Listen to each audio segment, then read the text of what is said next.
السلام علیکم، امید ہے کہ آپ سب دوست خیریت سے ہوں گے۔ میڈیا فوکس کو سبسکرائب کرنا اور اس بیل آئیکن کو دبانا نہ بھولیے گا، اور اگر اچھا لگے ویلاگ تو اس کو لائک اور دوستوں میں شیئر کریں، یہی میری کامیابی ہے۔ ڈیووس کانفرنس ہر سال ہوتی ہے، اکنامک فورم کی کانفرنس ہے یہ، سوئٹزرلینڈ کے شہر ڈیووس میں، اور یہاں دنیا کے بہت ممالک اپنے اکنامک پالیسی کے پلان پیش کرتے ہیں، پھر وہاں آپس میں بات چیت بھی ہوتی ہے۔ پریزیڈنٹ ٹرمپ نے اس دفعہ اس کا بہت بڑا فائدہ اٹھایا پولیٹیکلی، اور بڑی خطرناک تقریر بھی کی۔ انہوں نے نیٹو کو اور کئی یورپین ممالک کو لتاڑا۔ انہوں نے اپنا پیس پلان بھی دیا اور گرین لینڈ پہ قبضے کرنے کی ایک دفعہ پھر انہوں نے بات کی،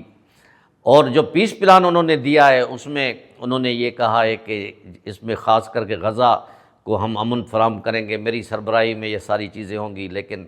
اس نے 60 ممالک کو تقریباً دعوت نامے بھیجے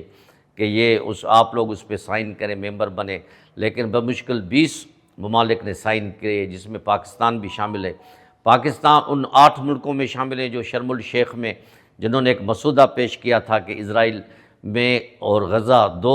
ملک تھیوری کا جو نظریہ پیش کیا گیا تھا کہ اس غزہ کو بھی، فلسطینی کو بھی جائز حقوق دیے جائیں، ایک آزاد فلسطینی ریاست قائم کی جائے۔ بہرحال ان 8 ملکوں نے بھی سائن کیے ہیں، اور اس کے ساتھ ساتھ خاص کر کے یورپ جو ہے ابھی تک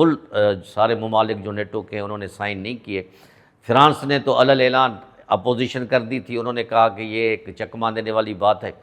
ابھی برطانیہ نے بھی سائن نہیں کیے، رشیا نے، چائنا نے بھی سائن نہیں کیے، لیکن 20 کے قریب ممالک نے سائن کیے، اور ان کا اور جو ایگزیکٹو بورڈ بنا ہے اس میں تو فلسطین کی تو بات ہی نہیں ہے۔ کچھ مبصرین کا خیال ہے کہ یہ اقوام متحدہ کے پیرالل ایک جماعت بنانا چاہ رہا ہے ٹرمپ، ایک آرگنائزیشن بنانا چاہ رہا ہے اپنے سربراہی میں، لیکن بظاہر جو مجھے یہ ناممکن لگ رہا ہے، کیونکہ اقوام متحدہ میں سلامتی کونسل میں کئی ایسی قرارداد ابھی تک پینڈنگ میں ہیں، ایون پاکستان کی قرارداد بھی، جس میں کشمیر کا مسئلہ ہے، انڈس ٹریٹی کا مسئلہ ہے، وہ کہاں جائیں گے؟ اور ٹرمپ کا یہ اعلان بھی کہ $1 بلین اگر کوئی دے گا تو وہ مستقل رکن بنے گا، ورنہ تو پھر 2 سال 3 سال کے بعد وہ ممالک چینج ہوں گے۔ یعنی یہ پالیسی ایک لحاظ سے دیکھا جائے کہ اقوام متحدہ کو ڈی گریڈ کرنے کی ہے، لیکن اقوام متحدہ کتنا بھی لولا لنگڑا ہو گیا ہے، اس کے باوجود یہ اس کا امریکہ مقابلہ نہیں کر سکے گا۔ لیکن جو ایک قسم کی، جب سے یہ 1 سال اس کو پورا ہوا ہے پریزیڈنٹ ٹرمپ صاحب کو، انہوں نے بڑے دھماکے کیے ہیں، بڑے مطلب کہ انٹرنیشنلی سیاست میں ایسی چیزیں لانے کی کوشش کر رہا ہے، اپنے آپ کو اسٹرانگ کرنے کی کوشش کر رہا ہے۔ بار بار یہ بھی کہہ رہا ہے کہ میں نے 8 جنگیں رکوائی ہیں، پاکستان اور انڈیا ایٹمی ممالک تھے، ان کو بھی رکوایا ہے، لیکن دوسری طرف یہ وینزویلا پہ بھی تباہی کر کے اس پہ حملہ کیا، ان کو جو ان کے پڑوس میں ملک ہے اس کے پریزیڈنٹ، ان کی وائف کو، اس کو اغوا کر کے امریکہ میں بھی لے آیا۔ اس کے علاوہ یہ مختلف ایران پہ بھی انہوں نے حملہ کیا جون میں اسرائیل کے ساتھ مل کے، ابھی بھی ایران اس کی آنکھ میں، اسرائیل کی آنکھ میں خاص کر کے کھٹک رہا ہے۔ تو اوورآل ایک انٹرنیشنل پالیٹکس ایک گو بگو کی صورتحال میں پہنچ گئی ہے۔ کل کے دوست آج کے دشمن ہو رہے ہیں، آج کے دشمن کل کے دوست ہو جائیں گے۔ لیکن ناٹو کے اگر کسی ملک پہ حملہ ہوا، یا گرین لینڈ کی ایک بریف تاریخ ہے، وہ ایک آٹونامس باڈی ہے ڈنمارک کی، اور اس کو پریزیڈنٹ ٹرمپ نے 2019 میں بھی حاصل کرنے کی کوشش کی، لیکن ان کو ڈنمارک نے نہیں دیا۔ اب پھر دوبارہ یہ کوشش کر رہا ہے، لیکن نیٹو ملکوں نے یہ کہا ہے کہ اگر ڈنمارک پہ حملہ کیا گیا تو پورے نیٹو پہ حملہ تصور کیا جائے گا۔ اس لیے امریکہ اور یورپ کے کنٹریز کا جو آپس میں انڈرسٹینڈنگ تھی نا، اس میں شگاف پڑ گیا ہے۔ وہ آپس میں ایک لحاظ سے دیکھا جائے کہ ابھی ایک پیج پہ نظر نہیں آتے، اور اس کا فائدہ ڈائریکٹلی یا انڈائریکٹلی رشیا کو بھی پڑ رہا ہے۔ چائنا بھی ابھی تک خاموش ہے، کیونکہ چائنا پوری صورتحال کا ایک گہری نظر سے مطالعہ کر رہا ہے کہ وہ کس طرح گیم شروع ہوئی ہے، کس طرح گیم جا رہی ہے۔ پاکستان میں بھی زیادہ تنقید ہو رہی ہے، اور اپوزیشن نے تو اس کو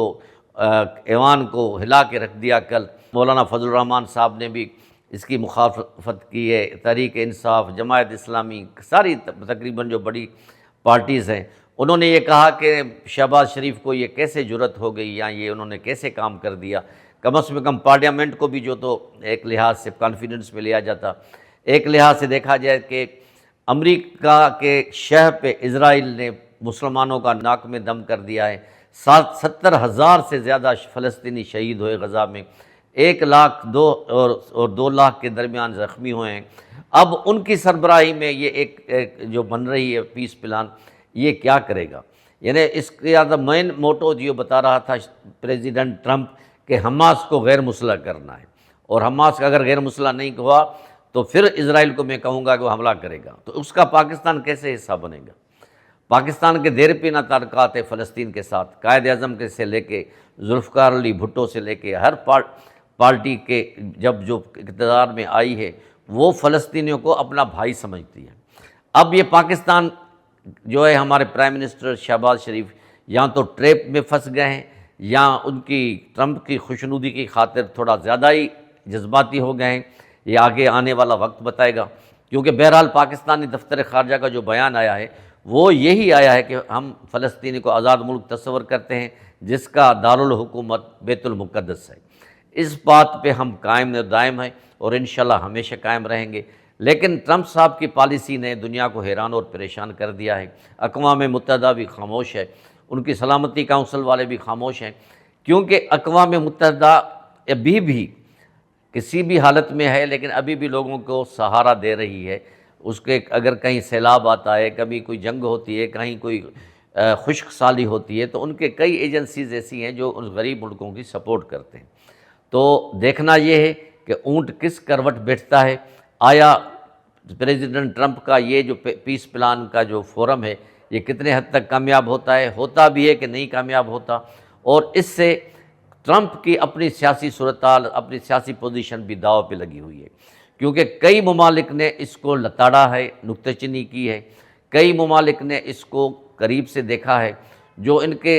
اتحادی ممالک ہیں ان میں بھی ابھی رفٹ پڑی ہوئی ہے، اور ہم امید کرتے ہیں کہ جو کچھ بھی ہوگا ملک میں، دنیا میں امن کے لیے ہوگا، امن ہوگا تو ترقی ہوگی، ترقی ہوگی تو ملکوں میں خوشحالی آئے گی۔